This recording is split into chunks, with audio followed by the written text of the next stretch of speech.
I was in a bad space.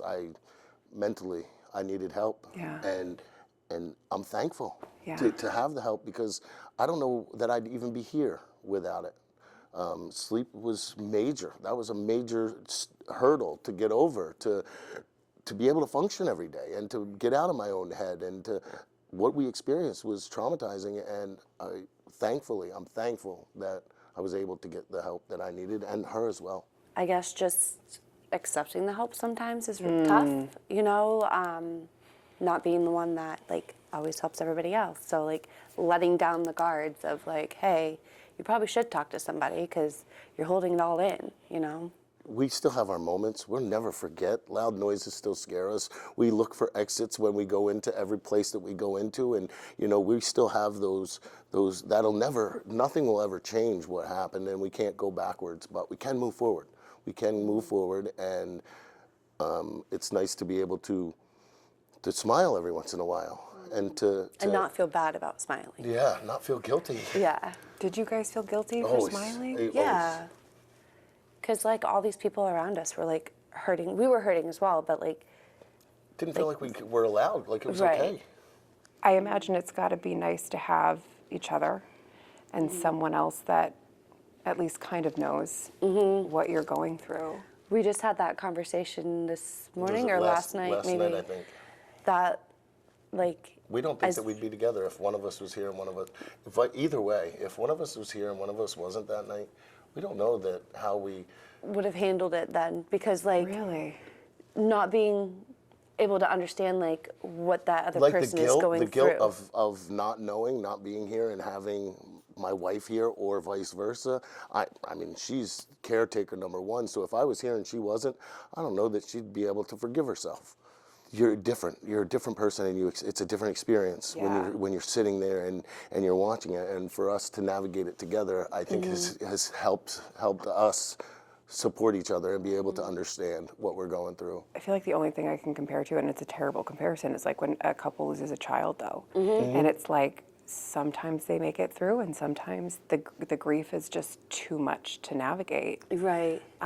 So it's great that you guys have been able to navigate it together. And the professional help has helped us to understand we're gonna even though we both experienced something different, we both process differently, and we needed that to help us understand, because we were getting a little snippy at each other at moments, you know. We'd have and we weren't we weren't understanding, and to be able to give us that time to help us understand that we need to give each other that time, and that time to process has really made us has really made us stronger. I know that there are other leagues that you guys have started bowling with or gone to different events with. When you bowled again for the first time, I haven't yet. You haven't bowled I have yet? not, no. No. Why? I don't know. He asks me that all the time. I've only bowled once, and I was terrible. But I loved being with the people. Yeah, I don't know why. Can't do it yet. Well, and I wasn't even bowling on a league this year anyways, so... And you smile at me. I don't know, I think my passion for it's kind of gone. I'd rather just be behind the scenes and help run this than We'll get her be back. there. Yeah, We'll get her back. we'll see. We'll get her back. How many lanes do you guys have here? We have 16 lanes on this side, and then 6 more lanes of 10-pin and 6 lanes of candle pin. Definitely feels like change. Yeah. Positive change, and we have 8 angels watching and guiding us along the way. I mean, every day we talk to them, we come in, and they're cheering for us. They're our biggest cheerleaders for sure.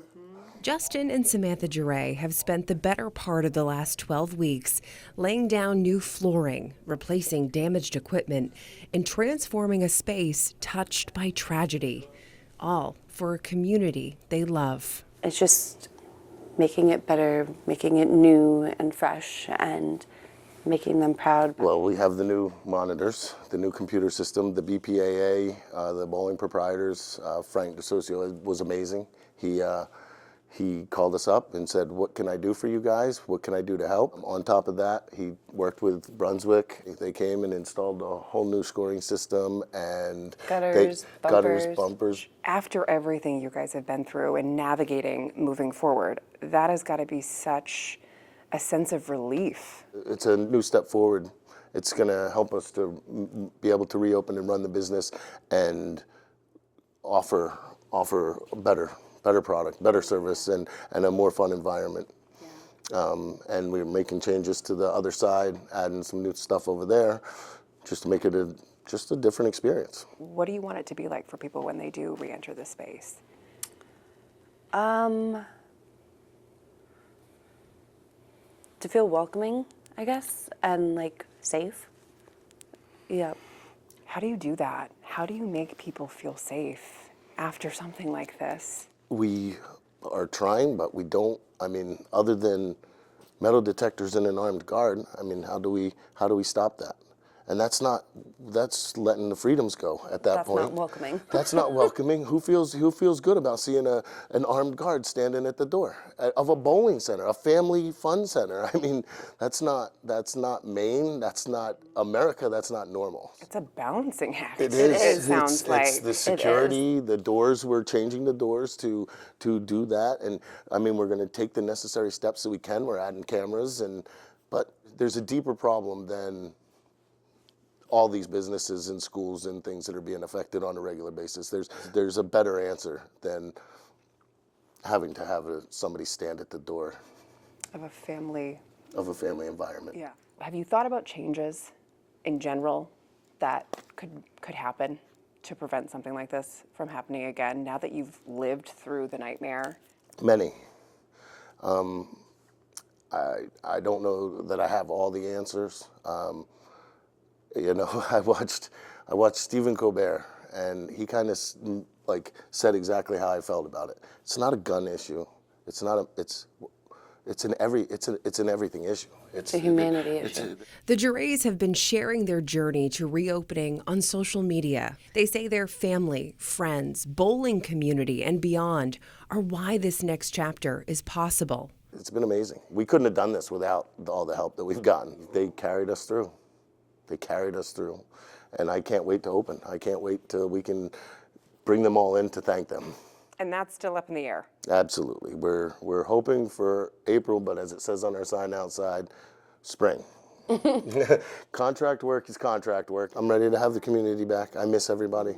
Feel it. I really do. The few times that we've had like run-ins with people, and I just big hugs and everybody, the support. We're coming back. We can't wait. How you doing? I just saw somebody last night that we hadn't seen since all of this, and he's like, "Oh, I'm coming back. I can't wait to get back there."